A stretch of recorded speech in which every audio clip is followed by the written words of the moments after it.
Hi നമസ്കാരം സുഹൃത്തുക്കളെ. ഇന്നലെ ജൂൺ 21-ാം തീയതി വെള്ളിയാഴ്ച മലയാള സിനിമയ്ക്ക് വളരെ ഒരു മികച്ച ദിവസമായിരുന്നു. തിയേറ്ററുകളിൽ വലിയ റിലീസുകൾ ഇല്ലായിരുന്നെങ്കിലും നമ്മുടെ OTT പ്ലാറ്റ്ഫോമുകളിലൂടെ 3 മികച്ച കാഴ്ചാനുഭവങ്ങളാണ് നമ്മളെ തേടിയെത്തിയത്. അവ ഓരോന്നിനും അതിൻ്റേതായിട്ടുള്ള പ്രത്യേകതകളുമുണ്ട്. ഒരു സിനിമയെ ഇഷ്ടപ്പെടുന്ന ആളെന്ന നിലയിൽ നിങ്ങൾക്ക് ഈ ചിത്രങ്ങളെക്കുറിച്ച് സംസാരിക്കുമ്പോൾ വളരെ സന്തോഷമുണ്ടാകും എന്ന് ഞാൻ വിചാരിക്കുകയാണ്. ആദ്യം നമുക്ക് ZEE5 പ്രേക്ഷകരിലേക്ക് എത്തിയ പ്രിൻസ് ആൻഡ് ഫാമിലി എന്ന ചിത്രത്തെക്കുറിച്ചാണ് സംസാരിക്കേണ്ടത്. പേര് പോലെ തന്നെ കുടുംബ ബന്ധങ്ങൾക്കും ആധുനിക പ്രണയ സങ്കല്പങ്ങൾക്കും ഒരുപോലെ തന്നെ പ്രാധാന്യം നൽകുന്ന ഒരു കൊച്ചു ചിത്രമാണിത്. ഗ്രാമീണ പശ്ചാത്തലമുള്ള മധ്യ തിരുവിതാംകൂറിലെ പ്രിൻസ് ചക്കാലക്കൽ എന്ന കഥാപാത്രത്തെയാണ് ദിലീപ് അവതരിപ്പിക്കുന്നത്. 30 വയസ്സ് കഴിഞ്ഞിട്ടും കല്യാണം കഴിക്കാത്ത എന്നാൽ കുടുംബത്തിൻ്റെ ഏക ആശ്രയമായ ഒരു ബ്രൈഡൽ ബ്യൂട്ടിക്കിൻ്റെ ഉടമ കൂടിയായ പ്രിൻസിൻ്റെ ജീവിതത്തിലേക്ക് ഒരു സോഷ്യൽ മീഡിയ ഇൻഫ്ലുവൻസറുടെ വിവാഹാലോചന വരുന്നതും അതിനെ തുടർന്നുണ്ടാകുന്ന രസകരമായ സംഭവങ്ങളുമാണ് ചിത്രത്തിൻ്റെ കഥ എന്ന് പറയുന്നത്. ഇത് നമ്മുടെ സമൂഹം ഇന്ന് ചർച്ച ചെയ്യുന്ന വിവാഹ സങ്കല്പങ്ങളെയും കുടുംബ മൂല്യങ്ങളെയും ഒക്കെ മനോഹരമായിട്ടാണ് വരച്ചു കാട്ടുന്നത്. ദിലീപിൻ്റെ കംഫർട്ട് സോണിലുള്ള ഒരു കഥാപാത്രമാണിത്. പതിവ് ദിലീപ് നർമ്മവും വൈകാരിക മുഹൂർത്തങ്ങളും ഒരുപോലെ പ്രിൻസ് എന്ന കഥാപാത്രത്തിന് അദ്ദേഹം നൽകിയിട്ടുണ്ട്. ഒരുപാട് നാളുകൾക്ക് ശേഷം ബിന്ദു പണിക്കർ, മഞ്ജു പിള്ള, ജോണി ആൻ്റണി തുടങ്ങിയവരുടെ കോമ്പിനേഷൻ കോമഡികൾ ശരിക്കും ആസ്വദിക്കാൻ കഴിഞ്ഞു എന്നുള്ളതാണ്.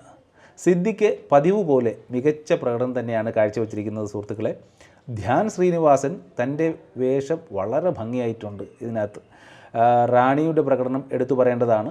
പുതുമുഖം ആണെങ്കിൽ പോലും സ്വാഭാവികമായ അഭിനയം അവർ കാഴ്ചവെച്ചിട്ടുണ്ടെന്നുള്ളതാണ്. ഇതിൻ്റെ സംവിധാനം, തിരക്കഥ, സംഗീതം, ഛായാഗ്രഹണമൊക്കെ നോക്കുവാണെങ്കിൽ ബിൻഡോ സ്റ്റീഫൻ എന്ന ഒരു സംവിധായകനാണ് ഒരു കുടുംബചിത്രത്തിന് വേണ്ട എല്ലാ ചേരുവകളും കൃത്യമായി കൂട്ടിയോജിപ്പിച്ചിട്ടുണ്ട്. ഷാരിസ് മുഹമ്മദിൻ്റെ തിരക്കഥയാണ്. നമ്മളെ ചിരിപ്പിക്കുകയും ചിലപ്പോൾ കണ്ണ് നനയിക്കുകയൊക്കെ ചെയ്യുന്നുണ്ട്. സംഗീതമാണെങ്കിൽ സിനിമയുടെ ഒഴുക്കിന് നല്ല പിന്തുണ നൽകിയിട്ടുണ്ട് കേട്ടോ. ഛായാഗ്രഹണം ഗ്രാമീണ ഭംഗിയെയും നഗരത്തിൻ്റെ ആധുനികതയും ഒരുപോലെ തന്നെ ഒപ്പിയെടുത്തിട്ടുണ്ട്. ഒരു വലിയ ബഡ്ജറ്റ് സിനിമയുടെ ഗംഭീര പ്രകടനങ്ങൾ ഇല്ലെങ്കിലും ഹൃദയത്തോട് ചേർത്ത് നിർത്താൻ കഴിയുന്ന ഒരു കൊച്ചു സിനിമയായി പ്രിൻസ് ആൻഡ് ഫാമിലി മാറുന്നു. OTT റിലീസ് ആയതുകൊണ്ട് തന്നെ അതിൻ്റെ ഒരു കൃത്യമായ ഒരു പ്രതികരണം ഇപ്പോൾ പറയാൻ സാധ്യമല്ല. എന്നാൽ കുടുംബ പ്രേക്ഷകർക്കിടയിൽ ഈ ചിത്രം മികച്ച സ്വീകാര്യത നേടും എന്നുള്ള ഉറപ്പാണ്. ദിലീപ് ചിത്രങ്ങൾക്ക് എപ്പോഴും ഒരു കുടുംബ പ്രേക്ഷക പിന്തുണ ഉണ്ടാവാറുണ്ടല്ലേ. അത് ഈ ചിത്രത്തിനും ലഭിക്കാനായിട്ട് സാധ്യതയുണ്ട്. എൻ്റെ വ്യക്തിപരമായ അഭിപ്രായം പറയുകയാണെങ്കിൽ കുടുംബത്തോടൊപ്പം ചിരിച്ചും സന്തോഷിച്ചുമൊക്കെ കാണാൻ പറ്റിയ നല്ലൊരു സിനിമ എന്ന് ഞാൻ പറയും.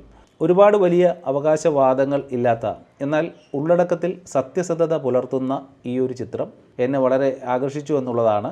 എന്നെ സംബന്ധിച്ചിടത്തോളം ഇതൊരു ഫീൽ ഗുഡ് സിനിമയാണ്. ഇനി നമുക്ക് സൺ NXT എത്തിയ ആപ് കൈസെ ഹോ എന്ന കോമഡി ചിത്രത്തിലേക്ക് കടക്കാം. ആപ് കൈസെ ഹോ എന്ന ചിത്രം വിവാഹത്തിന് മുമ്പുള്ള ബാച്ചിലർ പാർട്ടികൾ മലയാള സിനിമയ്ക്ക് പുതിയ വിഷയമൊന്നുമല്ല.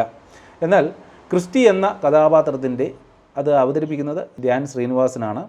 ബാച്ചിലർ പാർട്ടിക്ക് ശേഷം ഉണ്ടാകുന്ന രസകരവും അപ്രതീക്ഷിതവുമായ സംഭവങ്ങളും അത് അവൻ്റെ വിവാഹത്തെ എങ്ങനെ ബാധിക്കുന്നു എന്നതുമാണ് ഈ ചിത്രത്തിൻ്റെ പ്രമേയം.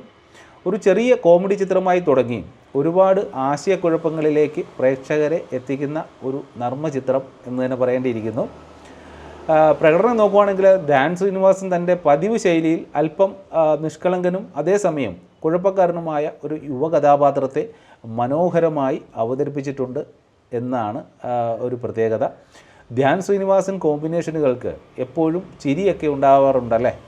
രമേഷ് പിഷാരടി, സുധീഷ്, അജു വർഗീസ് തുടങ്ങിയ ഹാസ്യതാരങ്ങളും യുവനിരയിലെ ജീവ ജോസഫ്, തൻവി റാം തുടങ്ങിയവരും തങ്ങളുടെ വേഷങ്ങളൊക്കെ നന്നായിട്ട് ചെയ്തിട്ടുണ്ട്. ഇതിനകത്ത് ശ്രീനിവാസൻ്റെ സാന്നിധ്യം ഈ ഒരു ചിത്രത്തിന് ഒരു പ്ലസ് പോയിൻ്റാണ് കേട്ടോ. സംവിധാനം, തിരക്കഥയും സംഗീതമൊക്കെ നോക്കുവാണെങ്കിൽ ഒരു ലൈറ്റ് ഹാർട്ടഡ് കോമഡി എന്ന നിലയിൽ ഈ ചിത്രം വിജയമാണ്. തിരക്കഥയിൽ ചില പാളിച്ചകൾ ഉണ്ടായിരുന്നെങ്കിലും അത് ഹാസ്യത്തിലൂടെ മറികടക്കാനായിട്ട് അതിൽ അഭിനയിച്ചവർക്കൊക്കെ സാധിച്ചിട്ടുണ്ട് എന്നുള്ളതാണ്. സംഗീതം സിനിമയ്ക്ക് ഒരു ഉന്മേഷം നൽകുന്നുണ്ട്. ഛായാഗ്രഹണം വലിയ പരീക്ഷണങ്ങൾക്കൊന്നും പോകാതെ കഥയുടെ ഒഴുക്കിനനുസരിച്ച് നിന്നു എന്നുള്ളതാണ്. പ്രിൻസ് ആൻഡ് ഫാമിലി പോലെ ഇതൊരു OTT റിലീസായതുകൊണ്ട് നമുക്ക് അതുപോലെ തന്നെ അതിൻ്റെ ഒരു പ്രതികരണം ഇപ്പോൾ കിട്ടത്തില്ല. എങ്കിലും ധ്യാൻ ശ്രീനിവാസൻ സിനിമകൾക്ക് ഒരു യുവജന പിന്തുണ എപ്പോഴുമുണ്ട്. അതുകൊണ്ട് തന്നെ OTT പ്ലാറ്റ്ഫോമിൽ ഈ ചിത്രം ശ്രദ്ധിക്കപ്പെടാനായിട്ട് വളരെയധികം സാധ്യതയുണ്ട്. എൻ്റെ വ്യക്തിപരമായ അഭിപ്രായം പറയുകയാണെങ്കിൽ ചിരിക്കാൻ വക നൽകുന്ന ഒരു കൊച്ചു ചിത്രം, തലച്ചോറിന് വലിയ ജോലിയൊന്നും കൊടുക്കാതെ കണ്ടിരിക്കാൻ പറ്റിയ കോമഡി എൻ്റർടൈനറാണ്. കൂട്ടുകാരുമായി ഒരുമിച്ച് കാണാൻ പറ്റിയ ഒരു സിനിമയാണിത്. ചില രംഗങ്ങളൊക്കെ ചിരിയുടെ മാലപ്പടക്കം തന്നെ തീർത്തു എന്ന് തന്നെ പറയാം. ജിയോ ഹോട്ട്സ്റ്റാറിലൂടെ എത്തിയ കേരള ക്രൈം ഫയൽസ് സീസൺ 2 എന്ന വെബ് സീരീസിനെ കുറിച്ചാണ് ഞാൻ പറയുന്നതിന്. ആദ്യ സീസൺ വലിയ വിജയമായിരുന്നത് കൊണ്ട് തന്നെ രണ്ടാം സീസണിനായി പ്രേക്ഷകർ ആകാംക്ഷയോടെ കാത്തിരിക്കുകയായിരുന്നല്ലേ. ഇത്തവണ ഒരു ക്രൈം ത്രില്ലർ സീരീസിൻ്റെ പതിവ് ശൈലിയിൽ നിന്ന് മാറി ഒരു പോലീസ് ഉദ്യോഗസ്ഥൻ തന്നെ ഒരു കുറ്റകൃത്യത്തിലെ പ്രധാന പ്രതിയാകുന്ന ഞെട്ടിപ്പിക്കുന്ന കഥയാണ് സീസൺ 2 അവതരിപ്പിക്കുന്നത്. CPO അമ്പിളി രാജു ഒരു ഗുരുതരമായ കേസിൽ പ്രതിയാവുകയും SI നോബിൾ അജു വർഗീസാണ് ആ കഥാപാത്രത്തെ അവതരിപ്പിക്കുന്നത്. നേതൃത്വം നൽകുന്ന അന്വേഷണ സംഘം അമ്പിളി രാജുവിനെ തേടി ഇറങ്ങുന്നതുമാണ് കഥയുടെ കാതൽ. ഇത് നീതിന്യായ വ്യവസ്ഥയെയും സത്യത്തെയും ഉത്തരവാദിത്തങ്ങളെയും ഒക്കെ കുറിച്ച് ഒരുപാട് ചോദ്യങ്ങൾ ഉയർത്തുന്നുണ്ട് സുഹൃത്തുക്കളെ. പ്രകടനം നോക്കുകയാണെങ്കിൽ അജു വർഗീസ് SI നോബിൾ എന്ന കഥാപാത്രമായി മികച്ച പ്രകടനം തന്നെ കാഴ്ചവെച്ചു എന്ന് പറയേണ്ടിയിരിക്കുന്നു. ഈ സീരീസിൻ്റെ ഏറ്റവും വലിയ ഹൈലൈറ്റ് ലാൽ അവതരിപ്പിക്കുന്ന അമ്പിളി രാജു എന്ന കഥാപാത്രമാണ്. ഒരു പോലീസ് ഉദ്യോഗസ്ഥൻ പ്രതിസ്ഥാനത്ത് വരുന്ന ആ മാനസിക സംഘർഷങ്ങളെയും നിസ്സഹായതകളെയും അദ്ദേഹം അവിസ്മരണീയമാക്കിയിട്ടുണ്ട്. മറ്റു സഹതാരങ്ങളും തങ്ങളുടെ വേഷങ്ങളൊക്കെ കൃത്യമായിട്ട് അവതരിപ്പിച്ചിട്ടുണ്ട്. ഓരോ കഥാപാത്രത്തിനും അവരുടേതായ പ്രാധാന്യം ആ പടത്തിൽ നൽകിയിട്ടുണ്ട് എന്നുള്ളതാണ് ഒരു പ്രത്യേകത. സംവിധാനവും തിരക്കഥയും സംഗീതവും ഛായാഗ്രഹണവും ഒക്കെ നോക്കുകയാണെങ്കിൽ ആദ്യ സീസണിൻ്റെ അതേ നിലവാരം പുലർത്താൻ രണ്ടാം സീസണിനും സാധിച്ചു എന്നുള്ളതാണ്. സംവിധാനവും തിരക്കഥയും പ്രേക്ഷകനെ പിടിച്ചിരുത്തുന്ന രീതിയിലാണ്. സംഗീതം ത്രില്ലർ സ്വഭാവത്തെ കൂടുതൽ ശക്തിപ്പെടുത്തുന്നു. ഛായാഗ്രഹണമാണെങ്കിൽ കുറ്റാന്വേഷണ കഥകൾക്ക് ആവശ്യമായ ഇരുണ്ട പശ്ചാത്തലവും ദൃശ്യാനുഭവങ്ങളൊക്കെ നമുക്ക് നൽകുന്നുണ്ട്. OTT റിലീസായതുകൊണ്ട് ഇതിൻ്റെ പ്രതികരണങ്ങളൊന്നും നമുക്ക് ഉടനെ ലഭ്യമല്ല. എങ്കിൽ തന്നെ ആദ്യ സീസണിൻ്റെ വലിയ വിജയവും നിലവിലെ സീസണിൻ്റെ ആകാംക്ഷ ജനിപ്പിക്കുന്ന പ്രമേയവും കാരണം ഇത് വലിയ തോതിലുള്ള കാഴ്ചക്കാരെ ആകർഷിക്കും എന്നുള്ളത് ഉറപ്പാണ്. മലയാളത്തിലെ മികച്ച വെബ് സീരീസുകളുടെ പട്ടികയിൽ ഇത് ഇടം നേടും. എൻ്റെ വ്യക്തിപരമായ അഭിപ്രായം, ഒരു ക്രൈം ത്രില്ലർ ഇഷ്ടപ്പെടുന്നവർക്ക് ഇതൊരു വിരുന്നാണ്. സാധാരണ പോലീസ് കഥകളിൽ നിന്നൊക്കെ മാറി ചിന്തിക്കാൻ സംവിധായകനും തിരക്കഥാകൃത്തിനുമൊക്കെ സാധിച്ചിട്ടുണ്ട്. ഈ സീസൺ തീർച്ചയായും കാണേണ്ട ഒന്നാണ്. കഴിഞ്ഞ എപ്പിസോഡ് കണ്ടപ്പോൾ വീണ്ടും അടുത്ത എപ്പിസോഡിനായിട്ടുള്ള കാത്തിരിപ്പ് അല്ലെങ്കിൽ ഒരു ആകാംക്ഷ ഉണ്ടാകുന്നുണ്ട് എന്നുള്ളതാണ്. ഇനി നമുക്കതിൻ്റെ കമ്പാരിസൺ നോക്കാം. താരതമ്യം നോക്കുകയാണെങ്കിൽ ഈ 3 റിലീസുകളും 3 വ്യത്യസ്ത ജോണറുകളിൽ നിന്നുള്ളവയാണ്. പ്രിൻസ് ആൻഡ് ഫാമിലി ഒരു സാധാരണ കുടുംബ ചിത്രമാണെങ്കിൽ ആപ് കൈസെ ഹോ ഒരു ചിരിപ്പിക്കുന്ന കോമഡി ചിത്രമാണ്. കേരള ക്രൈം ഫയൽസ് സീസൺ 2 ആകട്ടെ ഒരു ക്രൈം ത്രില്ലർ വെബ് സീരീസാണ്. അതുകൊണ്ട് നേരിട്ടുള്ള താരതമ്യങ്ങൾ സാധ്യമല്ല. എന്നാൽ ഇത് 3ഉം മലയാള സിനിമയുടെ അല്ലെങ്കിൽ നിലവിലെ വൈവിധ്യമാർന്ന ഉള്ളടക്കത്തെയാണ് എടുത്തു കാണിക്കുന്നത്. OTT പ്ലാറ്റ്ഫോമുകൾ കൂടുതൽ പരീക്ഷണങ്ങൾക്കും വ്യത്യസ്ത ജോണറുകളിലുള്ള ചിത്രങ്ങൾക്കും സീരീസുകൾക്കുമൊക്കെ വഴിയൊരുക്കുന്നുണ്ട് എന്നത് ഈ റിലീസുകൾ അടിവരയിട്ട് പറയുന്നു. എൻ്റെ വ്യക്തിപരമായ അഭിപ്രായം പറയുവാണെങ്കിൽ ഈ വെള്ളിയാഴ്ചത്തെ കാഴ്ചാനുഭവങ്ങൾ മൊത്തത്തിൽ വളരെ തൃപ്തികരമായിരുന്നു. പ്രിൻസ് ആൻഡ് ഫാമിലി ഒരു കുടുംബത്തോടൊപ്പം കാണാൻ പറ്റിയ ഒരു നല്ലൊരു സന്ദേശമുള്ള ചിത്രമായിട്ടാണ് എനിക്ക് തോന്നിയത്. ദിലീപിൻ്റെ സ്വാഭാവികമായ അഭിനയം എടുത്തു പറയേണ്ടതാണ്.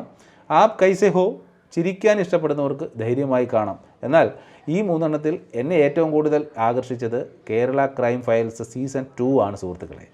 മലയാളത്തിൽ ഇങ്ങനെയുള്ള വെബ് സീരീസുകൾ വരുന്നത് മലയാള സിനിമയുടെ തന്നെ അല്ലെങ്കിൽ മലയാള വെബ് സീരീസുകളുടെ വളർച്ചയുടെ അടയാളമാണ്.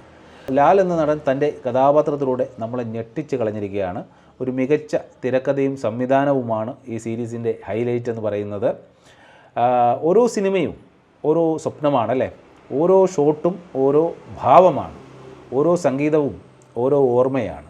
മലയാള സിനിമ എന്നും നമ്മുടെ ജീവിതത്തിൻ്റെ ഒരു ഭാഗമാണ്. അത് നമ്മളെ ചിരിപ്പിക്കുന്നു, കരയിപ്പിക്കുന്നു, ചിന്തിപ്പിക്കുന്നു, പ്രണയിപ്പിക്കുന്നു, ഭയപ്പെടുത്തുന്നു അല്ലേ. എല്ലാ വെള്ളിയാഴ്ചയും ഓരോ പുതിയ സ്വപ്നങ്ങളുമായി പുതിയ കഥകളുമായി നമ്മുടെ സിനിമാ ലോകം നമ്മളെ കാത്തിരിക്കുകയാണ് സുഹൃത്തുക്കളെ. ഇന്ന് നമ്മൾ ചർച്ച ചെയ്ത ഈ ചിത്രങ്ങളൊക്കെ മലയാള സിനിമയുടെ വൈവിധ്യത്തെയാണ് കാണിക്കുന്നത്. തിയേറ്റർ റിലീസുകളോടൊപ്പം OTT പ്ലാറ്റ്ഫോമുകളും ഇന്ന് മലയാള സിനിമയുടെ വളർച്ചയ്ക്ക് വലിയ സംഭാവനകൾ നൽകുന്നുണ്ട്. സിനിമാ പ്രേമികൾക്കൊക്കെ വളരെ അഭിമാനിക്കാവുന്ന ഒരു കാര്യം തന്നെയാണ് ഇതൊക്കെ. കാരണം നമ്മുടെ സിനിമ ലോകമെമ്പാടും ചർച്ച ചെയ്യപ്പെടുന്നു, അല്ലെങ്കിൽ പ്രശംസിക്കപ്പെടുന്നു എന്നുള്ളതാണ്. അതുകൊണ്ട് തന്നെ സിനിമകളെ സ്നേഹിക്കുക, നല്ല സിനിമകളെ പിന്തുണയ്ക്കുക. കാരണം ഓരോ സിനിമയും വെറുമൊരു കാഴ്ചയല്ല, അതൊരു അനുഭൂതിയാണ് അല്ലേ. ആ അനുഭൂതിയാണ് നമ്മളെ ജീവിപ്പിക്കുന്നത്. അടുത്തയാഴ്ച പുതിയ സിനിമകളുമായി, പുതിയ വിശേഷങ്ങളുമായി നമുക്ക് വീണ്ടും കാണാം. This is Praveen Seethankam. Take care. Bye by.